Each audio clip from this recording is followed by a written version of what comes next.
ফিরে এলাম বিরতির পর। বন্দে ভারত নিয়ে রাজ্যবাসীর যে চাওয়া ছিল সেই আওয়াজ এতদিন তুলেছিল নিউজ ভ্যানগার্ড। তবে এবার বন্দে ভারত এবং অমৃত ভারত ট্রেন রাজ্যবাসী চাইছেন, তার উদাহরণ এবার উঠে এসেছে। নিউজ ভ্যানগার্ডকে কার্যত একেবারে এক্সক্লুসিভলি জানিয়েছেন বন্দে ভারত এবং অমৃত ভারত চাওয়ার ক্ষেত্রে Dharmanagar railway division demand and development কমিটির প্রেসিডেন্ট। যদিও এতদিন ধরে রাজ্যবাসী যে দাবি ছিল বন্দে ভারত এবং তার সঙ্গে অমৃত ভারত উদ্বোধন হয়ে গেছে চলতি মাসে, তাই দুঃখিত গত মাসে, সেই জায়গায় দাঁড়িয়ে এই দুটো ট্রেন যাতে রাজ্যের মানুষও পায় তার দাবি দিনের পর দিন তুলেছে নিউজ ভ্যানগার্ড। তবে এবার এই দাবিতে সরব হচ্ছেন রেল যাত্রীরাও। দ্রুতগামী ট্রেন চালাতে প্রধানমন্ত্রীকে অনুরোধ রেল যাত্রীদের। আরো একবার জানিয়ে রাখি, বন্দে ভারত এবং অমৃত ভারত ট্রেন চাইছেন রাজ্যবাসী। এবার এই দাবিতে সরব হয়েছেন রীতিমতো যাত্রীরা। দ্রুত গতির যে ট্রেন, সেই ট্রেন রাজ্যেও এসে পৌঁছাক, রাজ্যবাসীও বন্দে ভারত এবং অমৃত ভারতের এই সুবিধা পাক, সেই দাবি এখন উঠে এসেছে। নিউজ ভ্যানগার্ড এতদিন যে আওয়াজ তুলেছিল সেই আওয়াজ এবার শোনা গেল রাজ্যবাসীর কণ্ঠে। যদিও নিউজ ভ্যানগার্ডকে ধর্মনগর রেলওয়ে কমিটির প্রেসিডেন্ট, বিশেষ করে ডিভিশন ডিমান্ড এন্ড ডেভেলপমেন্ট কমিটির প্রেসিডেন্ট মিস্টার কন্দর্প ভট্টাচার্য তিনি কি জানিয়েছেন শোনাবো। ইতিমধ্যে ভারতবর্ষের বিভিন্ন রাজ্যে বন্দে ভারত এবং অমৃত ভারত ট্রেন দেওয়া হয়েছে। তো সেই ক্ষেত্রে ত্রিপুরার জন্য সেই ট্রেনগুলো কতটুকু প্রয়োজন রয়েছে মনে হয় আপনার? আমি তো railway division demand and development কমিটির প্রেসিডেন্ট। আমরা এই কমিটি 100% এটাকে সমর্থন করি যে ইমিডিয়েটলি এই দুইটা ট্রেন ত্রিপুরা রাজ্যের লেগে ত্রিপুরা পর্যন্ত আসার ব্যবস্থা করা ভারত সরকারের প্রয়োজন। কারণ মানুষের এখানে বিভিন্ন সমস্যা নিয়ে মানুষের বাইরে যেতে হয়, চিকিৎসা হোক, পড়াশোনা হোক, অন্যান্য ব্যবহার হোক, ব্যবসা বাণিজ্য হোক, এ নিয়ে যেতে হয়। গিয়ে তারা যায়, যাওয়ার সুযোগটা পায় যদি এই দুইটা গাড়ি যদি আরো যোগ হয় ত্রিপুরা রেলওয়ে, তাহলে ত্রিপুরার অনেক বেশি ডেভেলপমেন্ট হবে, পাশাপাশি মানুষেরও সুবিধা হবে। অন্যদিকে আজকে ত্রিপুরা রাজ্যের এই ডেভেলপমেন্টের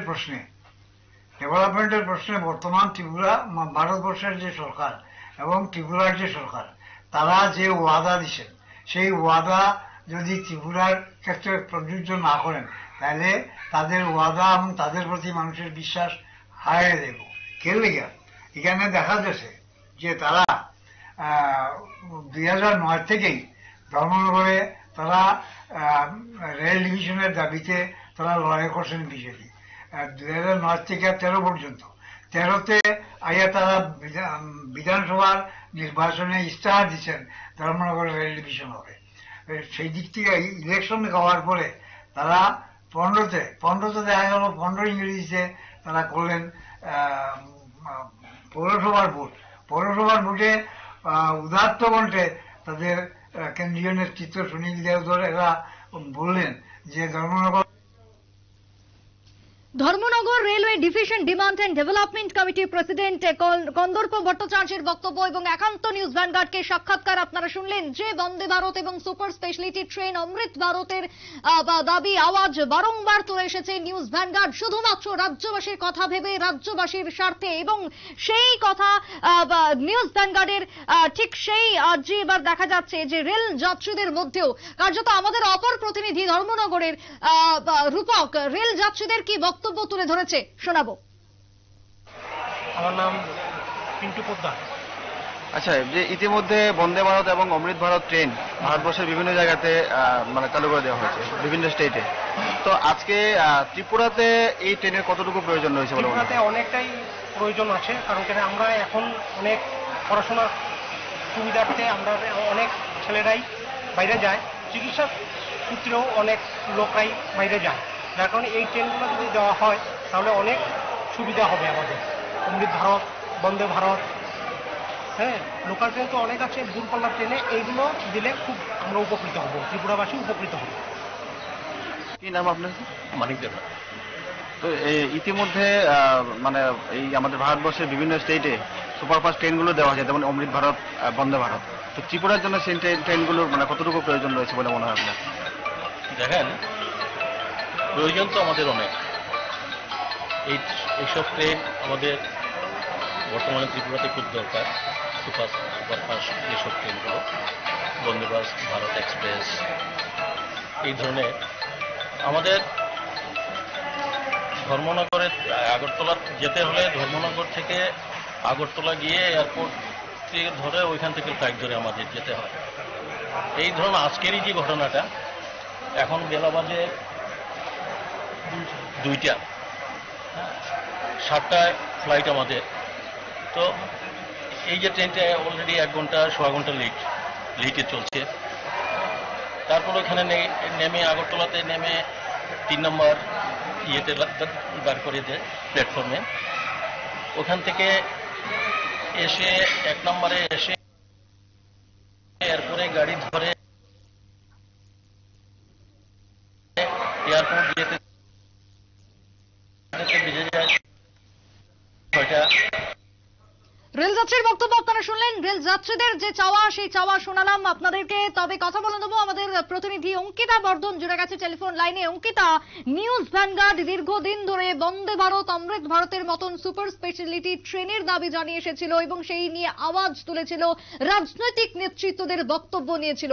এবার সাধারণ রেল যাত্রীরা সরব হয়েছে, প্রধানমন্ত্রীর নিকট আবেদন জানিয়েছে। কি মনে হয়, রাজ্য কি পাবে বন্দে ভারত, অমৃত ভারতের মতন এই ট্রেন? একদমই। দেখো, বহুদিন আগে কিন্তু বন্দে ভারত থেকে বঞ্চিত হয়েছে রাজ্য, এবার অমৃত ভারত থেকেও বঞ্চিত। কিন্তু কেন এই বঞ্চনা, এই নিয়ে কিন্তু এই মুহূর্তে রাজ্যবাসী প্রশ্ন তুলছে এবং এই বঞ্চনার কারণে রাজ্যবাসী বর্তমানে বিমান পরিষেবার উপর বিশেষ করে নির্ভর হচ্ছে। বিশেষ করে যারা ধর্মনগর বা আমবাসা এই সমস্ত জায়গায় থাকেন, তাদের ক্ষেত্রে কিন্তু কষ্টসাধ্য হয়ে পড়ে রেলের এই বঞ্চনা। তারা দীর্ঘ 4 ঘন্টা গাড়িতে চেপে আসতে হয় বিমানবন্দরে, তার উপর একেবারে ব্যয় করতে হয় প্রচুর টাকা, অর্থাৎ মোটা অঙ্কের টাকা তাদেরকে ব্যয় করতে হয়। সেই বিষয়ে বা এই গোটা বিষয়ে যদি সুপার ফাস্ট যে সমস্ত ট্রেন রয়েছে, সেই ট্রেন পরিষেবা যদি রাজ্যে চালু থাকতো, তবে রাজ্যে যে বড় বড় জংশন স্টেশন রয়েছে, বিশেষ করে আমবাসা, কুমারঘাট, ধর্মনগর, এটি হচ্ছে গোটা ত্রিপুরা রাজ্যের একেবারে 3টি বড় বড় জংশন স্টেশন। সেই সমস্ত জায়গায় যারা সাধারণ জনগণ রয়েছে, তারা অনেকটাই উপকৃত হতেন, তাদের সময় বাঁচত, অনেকটা বাঁচত বিমান ভাড়া। বিশেষ করে যারাই এই ধর্মনগর, কুমারঘাটের মতো জায়গায় থাকেন, তেলিয়ামুড়ায়, তারা কিন্তু এই স্পেশাল ট্রেনের জন্য একেবারে বঞ্চনার শিকার। তারা মোটা অঙ্কের টাকা খরচ করে গাড়ি চেপে 4 ঘন্টা 5 ঘন্টা গাড়ি চেপে তারা বিমানবন্দরে আসছে, তারপর এখান থেকে তারা বিমানে করে বিভিন্ন জায়গায় যাচ্ছে।